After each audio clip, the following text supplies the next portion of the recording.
Paano yan? Heto, may team sa atin si Jude at si Monica. Good morning, guys! Sabayan niyo ng pagpapadala ng bulaklak. Hi girls! Hi Orn! Good morning again. Ayan, nagbabalik pa rin nga tayo dito sa King Louis Flower Warehouse along Quezon Avenue. At dahil nga hot na hot item ngayon ng mga flowers dahil malapit ang Valentine's Day, ayan sina Kuya abalang-abala sa pag-arrange ng mga flowers na nanggaling pa daw sa Holland at sa Baguio. Pero alam niyo ba mga kapuso, ang sekreto nila para ma-preserve ang mga bulaklak na yan? Well, yan ang aking papakita sa inyo. Kasi dito sa kanilang storage, meron silang malalaking mga chillers na ang temperature daw ay hindi bababa sa 10 degrees Celsius. In fact, dito nakikita natin na sa 9 degrees Celsius siya. At dito sa loob, ayan, pakita natin. There you go. Ayan, dito sa loob, pasukin natin.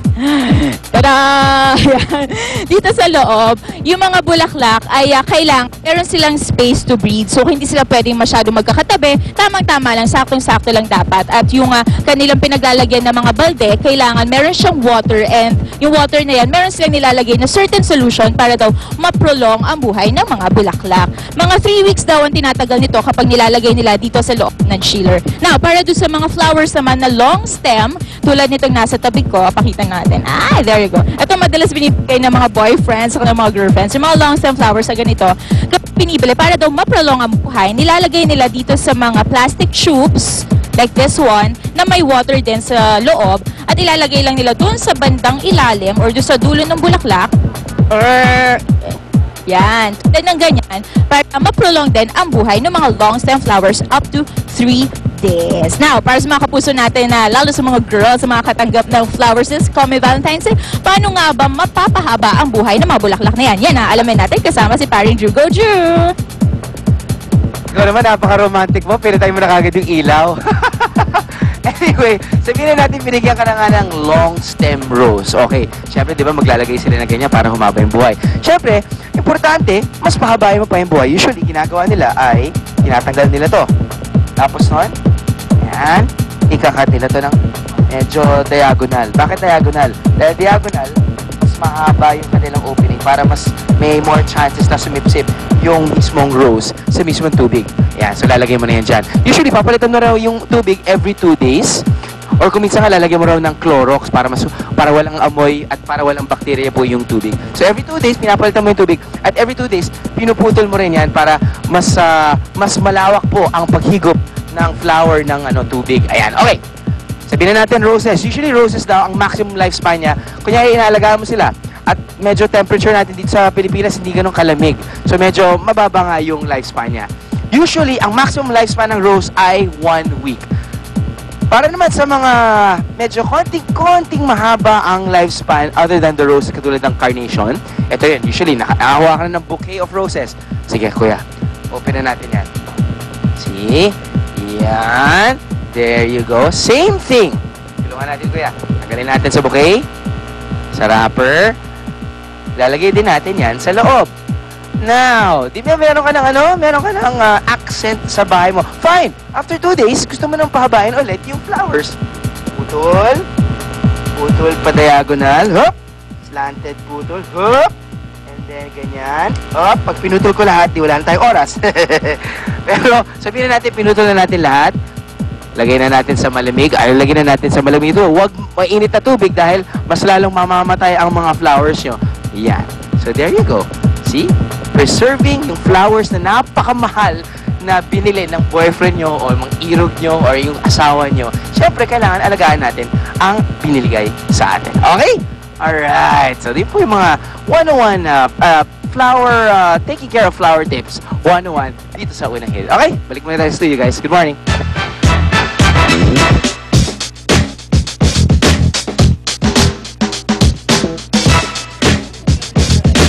Ida-date nyo ba ngayong lovey-dovey ngayong Valentine's Day? Hindi kami dalawa makadate. Pero ida-date nyo ba sila? So, ang plano nyo ba pumunta ng restaurant? Naku, paano? Usually, pag nasa restaurant kayo, ang Valentine's date dinner, usually steak. Tapos, syempre, pagka may steak, may appetizer, may dessert, may wine.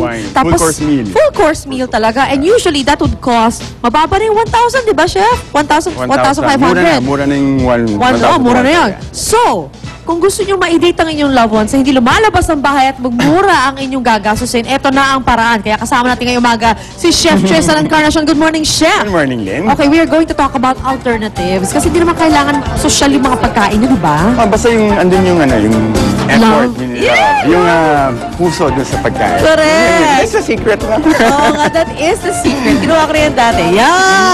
Okay. Hello, asawa ko siya. Okay, so what are we doing? So, gagawa tayong grilled pork chop. Pero yung grilled pork chop natin, may kakaibang dating. So, parang siyang may smoke flavor. So, may pagka parang, yun, Parang barbecue flavor. Barbecue flavor. Oh, I love that. So, ito yung kapalit ng main dish. So, for example, steak, pork na lang siya. Pork na lang. So, anong yan ay? Onion, ginger, and garlic. Ginger and garlic. Good combination. So, ito, mapapansin nila, walang oil. So, Oo dry searing. So, dry cooking. Ah. Parang hindi siya masunog. Parang you want to infuse. Parang palabasin mo lang konti yung flavor. Kung ganung mga ganyan na you don't need oil, mas maganda ba kung non-stick pan ang gamitin nila? Any pan will do. So, kayo na bahala kung anong gamitin nyo. Kung ano meron kayo sa bahay, actually.